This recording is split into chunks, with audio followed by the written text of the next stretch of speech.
Halo, assalamualaikum warahmatullahi wabarakatuh. Kembali lagi bersama Roim Production pada segmen dongeng horor digital.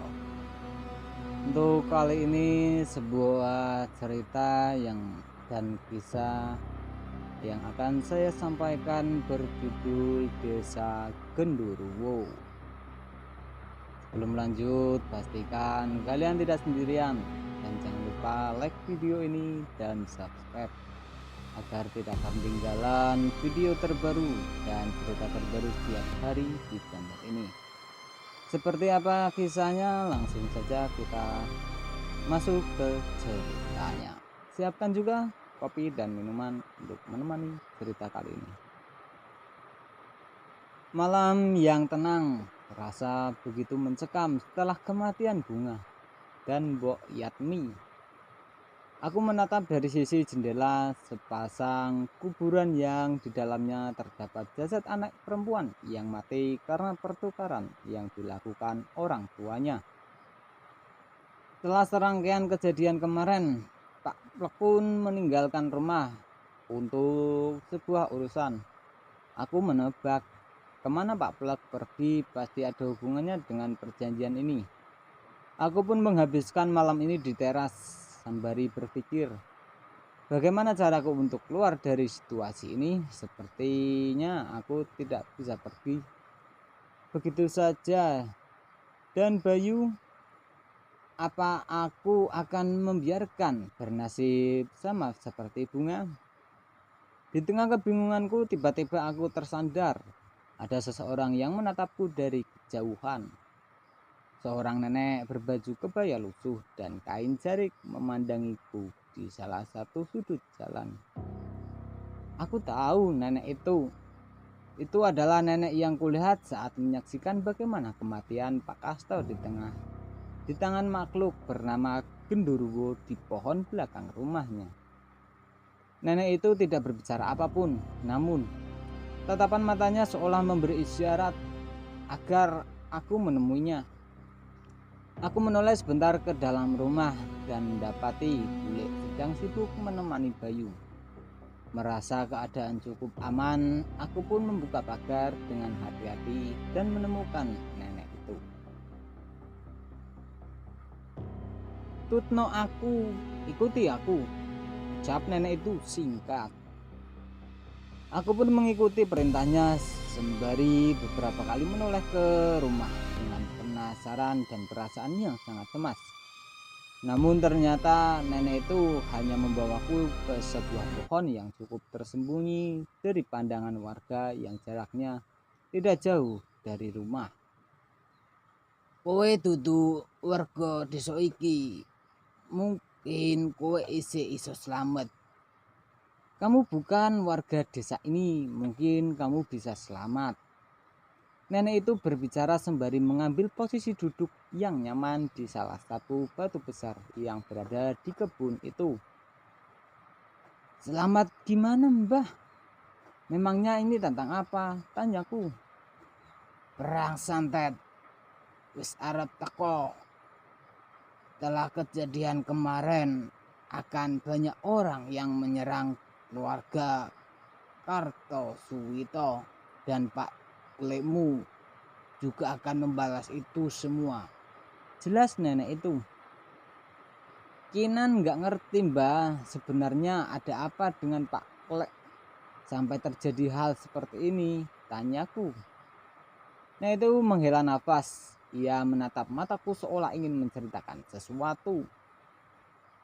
"Makanya Mbah ajak kamu ke sini biar Mbah ceritakan semuanya. Setelahnya kamu putuskan sendiri apa yang akan kamu lakukan," jelas nenek itu.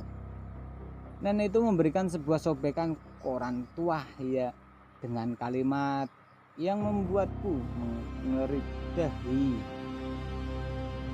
"Lala kowe di kaki gunung, sebuah ikhtiar merubah takdir hidup.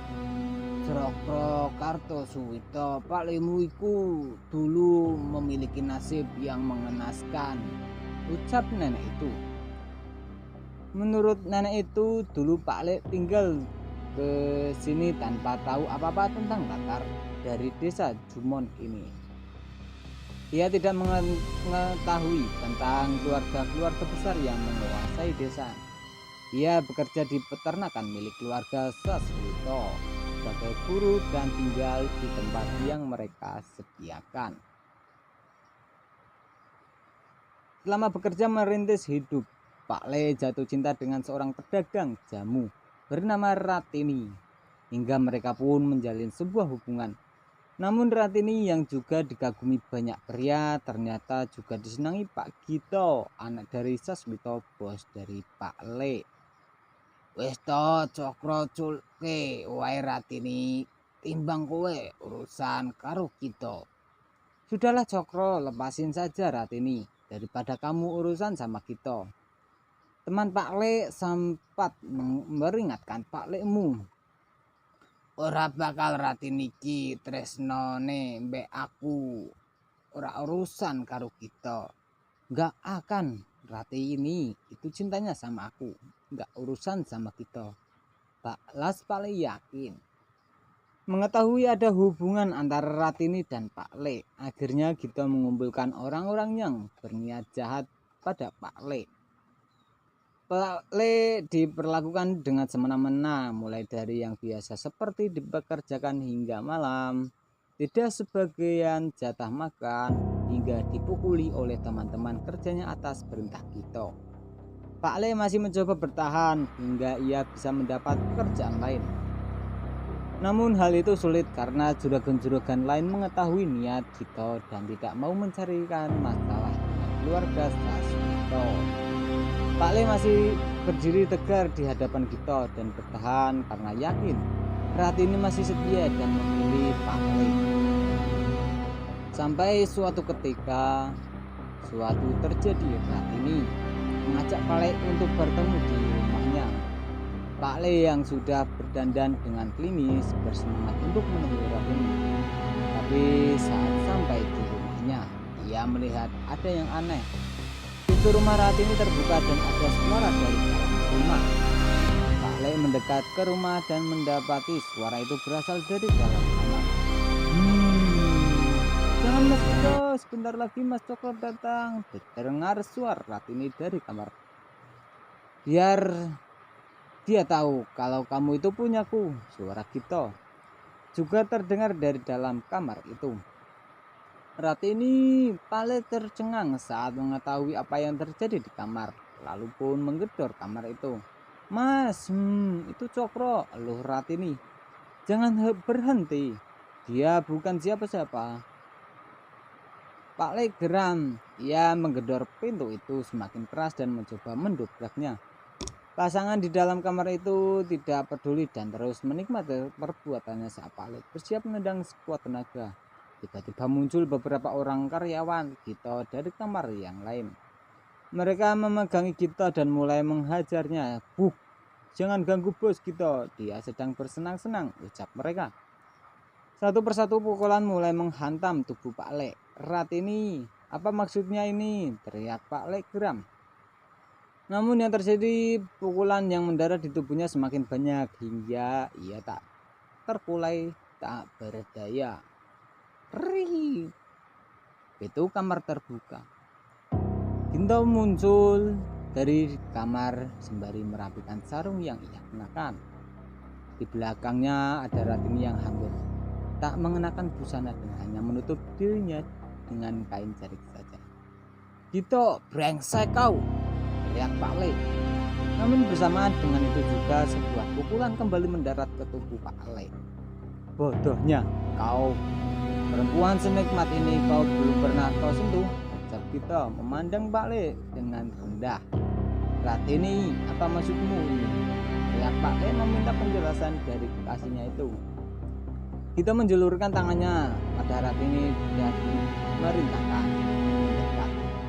Ratini menurut dan dalam beberapa saat perempuan yang tubuhnya hanya tertutup kain itu sudah ada di rangkulan Gito. Katakan saja sekarang, tidak usah takut, perintah Gito. Pak Le menatap bingung dengan pemandangan di depannya itu. Bagaimana Ratini bisa menurut seperti itu pada Gito? Gito ini calon suamiku. Kita nggak punya hubungan apa-apa lagi, ucap Ratini dengan dingin. Ratini, nggak mungkin. Tadi pagi kamu masih baik-baik saja. Ratini menoleh kepada Gito seolah meminta ia yang menjawab. Ini cuma permainan, Cokro. Aku yang meminta Ratini tetap baik-baik sama kamu demi saat seperti ini, biar kamu tahu diri, cemooh Gito. Enggak.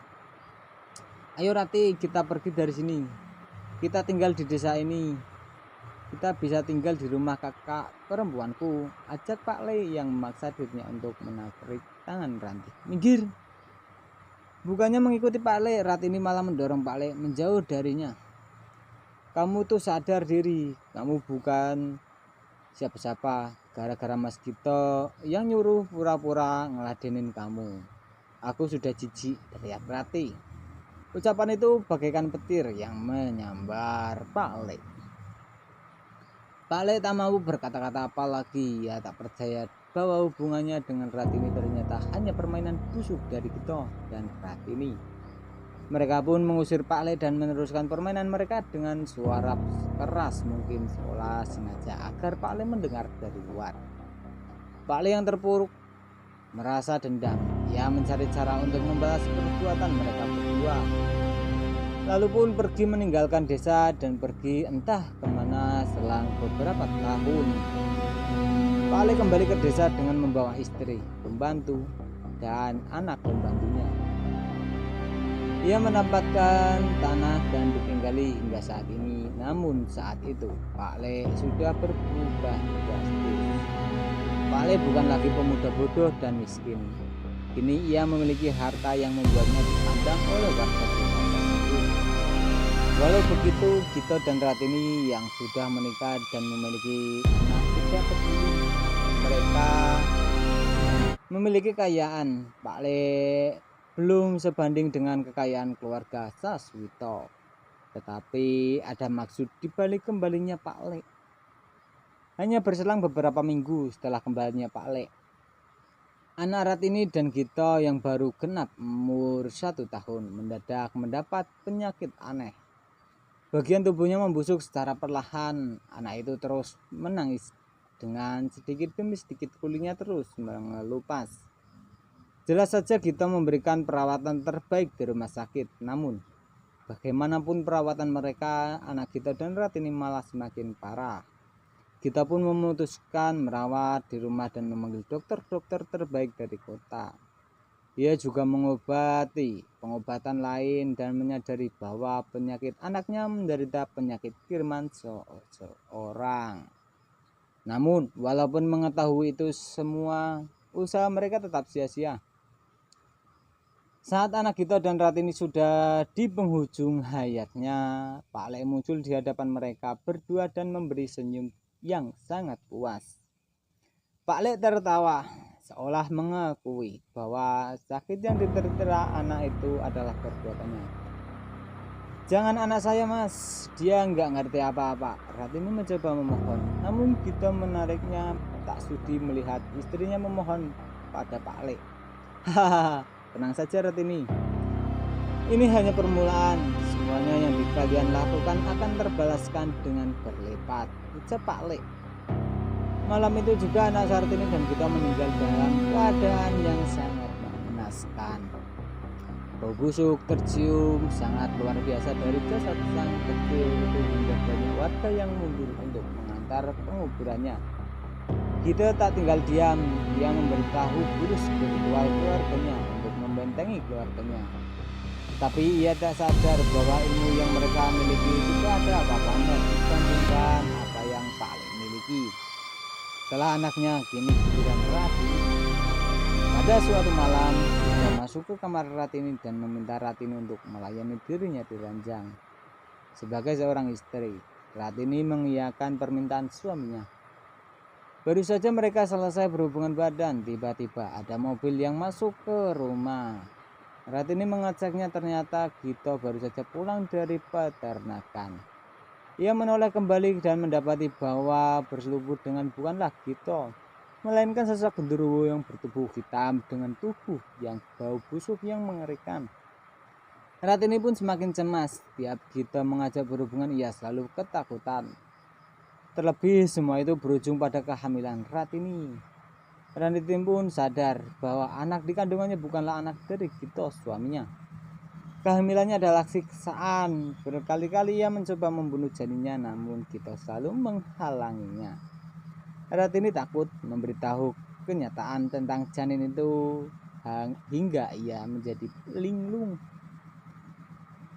Pernah dengan sengaja Pak Le berpapasan dengan Gito di jalan. Ia dengan sengaja menghadangnya dan menunjukkan maksudnya. Mengapa repot-repot mengurus Ratini toh? Jabang bayi yang di dalam rahimnya bukan anakmu. Pak Le mulai melancarkan rencananya. Apa maksudmu? Jelas itu anakku, bantah Gito. Pak Le tertawa puas mendengar ucapan itu. Ia hanya menggeleng dan melewati Gito. Walaupun menjawab seperti itu, Gito mulai menaruh curiga pada istrinya. Tetap saja, saat ia pulang, ia melihat jendela kamar istrinya terbuka dengan lampu kamar yang menyala. Ada suara yang terdengar jelas di telinga Gito. Oh, jangan mas, hati-hati buku, besar Ratini.